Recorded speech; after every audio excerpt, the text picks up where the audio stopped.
ಅಜ್ಜಿಯವರು ನನಗೆ ಹೇಳ್ಬಿಟ್ಟಿದ್ದಾರೆ ಇದನ್ನು.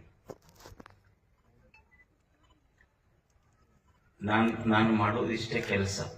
ಏನು ಅಂದ್ರ, ಒಂದು ಪೂಜೆ, ಓದು ಮತ್ತು ಸೇವೆ.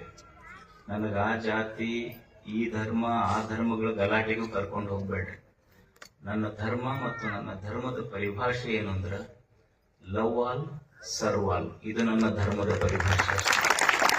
ಎಲ್ಲರನ್ನು ಪ್ರೀತಿಸು, ಎಲ್ಲರನ್ನು ಸೇವಾ ಮಾಡು.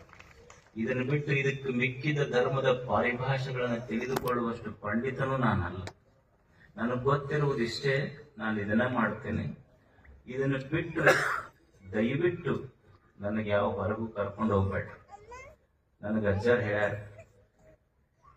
ನಾನು ಎಲ್ಲಿ ನನ್ನ ಶಿಕ್ಷಣ ಸಂಸ್ಥೆಗಳಲ್ಲಿರಲಿ, ಮಠದಲ್ಲಿರಲಿ, ಪತ್ರಿಕೆಯಲ್ಲಿರಲಿ, ನನ್ನ ಫೋಟೋ ಇಲ್ಲಿ ಹಾಕಿಲ್ಲ. ನಾನು ಮಠದಾಗಿರೋದು ಅಜ್ಜರ ಫೋಟೋ ಒಂದೇ ಗತಿ.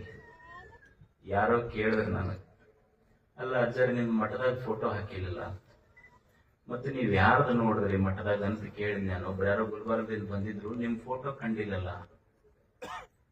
ನೀವು ಮಠದಾಗ ಅಡ್ಡಾಡಿದ್ರಿ ಯಾರು ಕಂಡು ನಿಮ್ಗ? ಅಲ್ಲಿ ಗುರುಗಳು ಶಿವಶಾಂತವೀರ ಸ್ವಾಮಿಗಳದ್ದು ಕಂಡದ್ದು. ಇಲ್ಲ ಮನ್ಯಾಗ ಫೋಟೋ ಯಾರು ಇರ್ತಾವ, ಮಾಲಾಕರು ಇರ್ತಾವ, ಆಳ ಮಕ್ಕಳ ಫೋಟೋ ಯಾರು ಹಾಕಿರ್ತಾರೆ, ಅವ್ರ ಮಾಲಾಕರಷ್ಟೇ, ಅವ್ರ ಆಳ್ಮಗ ನಾನು. ದೇಹ, ಈ ದೇಹದೊಳಗ ಜೀವಿರುವಷ್ಟು ದಿವಸ ಅವನ ಸೇವಾ ಮಾಡೋದು, ಮತ್ತು ಸಾಧ್ಯ ಇದ್ದಷ್ಟು ನೀವು ಸೇವಾ ಮಾಡೋದು. ಇಷ್ಟು ಬಿಟ್ಟರೆ ಬೇರೆ ಗೊತ್ತಿಲ್ಲ ನನಗೆ. ಮತ್ತು ನನಗೆ ಎಳ್ಕೊಂಡು ಹೋಗ್ಬಿಟ್ರೆ ಒತ್ತಾಯ ಮಾಡಿ. ಅದಕ್ಕೆ ನನ್ನ ನನ್ನ ನನ್ನ ಭಾವನೆಗಳನ್ನ ನೀವು ಅರ್ಥ ಮಾಡಿಕೊಡ್ರಿ ಅಷ್ಟೇ. ಯಾಕಂದ್ರೆ ಸಮಾಜ ಬಹಳ ಸೂಕ್ಷ್ಮವಾಗಿ ಹೋಗ್ತಾ ಇದೆ.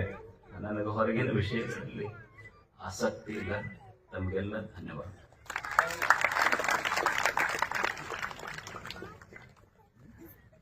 ಪೂಜ್ಯರಿಗೆ ಧನ್ಯವಾದಗಳು.